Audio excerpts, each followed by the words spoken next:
السلام علیکم ورحمۃ اللہ وبرکاتہ۔ دینیات و وظائف چینل دیکھنے والوں کو خوش آمدید۔ پیارے ناظرین، خصوصاً خواتین، جوانی کی عمر میں بال موٹے ہوتے ہیں جو بعد میں نسبتاً پتلے ہو جاتے ہیں۔ بال ایک حد تک بڑھنے کے بعد رک بھی جاتے ہیں اور کچھ عرصہ کے بعد گر جاتے ہیں۔ بال کی عمر کم و بیش 4 سال ہوتی ہے۔ کنگھی کرتے وقت اگر چند بال گر جائیں تو یہ کوئی تشویش کی بات نہیں ہے، لیکن اگر کنگھی میں بڑے بالوں کے ساتھ چھوٹے بال بھی نکل آئیں تو اس کا کوئی نہ کوئی سبب ضرور موجود ہوتا ہے جس کو بیماری کا نام دیا جا سکتا ہے۔ بالوں کے گرنے میں عموماً پہلی علامت خشکی ہوتی ہے۔ یہ خشکی کس وجہ سے ہوتی ہے؟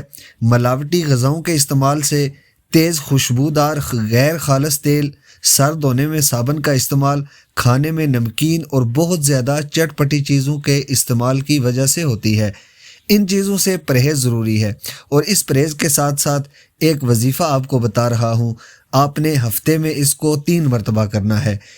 آپ نے جب اس کو 3 مرتبہ کر لینا ہے اور اس کی مدت ہے 1 ماہ، یعنی 1 ماہ میں آپ نے ایک ہفتے میں 3 مرتبہ کرنے اور 1 ماہ میں 12 مرتبہ آپ نے یہ عمل کرنا ہے۔ انشاءاللہ آپ کے بال گرنا بھی بند ہو جائیں گے اور آپ کے بال گھنے اور لمبے ہونا شروع ہو جائیں گے۔ وظیفہ کیا ہے پیارے ناظرین؟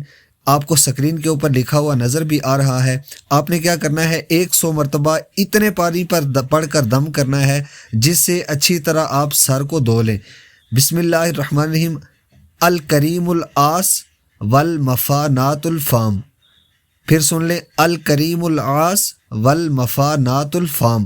آپ نے اس کو 100 مرتبہ پڑھ کے اتنے پانی پہ دم کرنا ہے جتنے سے آپ اچھی طرح اپنے سر کو دھو لیں۔ ہفتے میں 3 مرتبہ آپ نے کرنا ہے اور 1 ماہ میں 12 مرتبہ آپ نے اس کو کرنا ہے۔ انشاءاللہ آپ کے بال گرنا بھی بند ہو جائیں گے اور بال گھنے اور لمبے ہوں گے اور آپ کی خوبصورتی کے اندر مزید اضافہ ہوگا۔ اللہ پاک عمل کی توفیق عطا فرمائے۔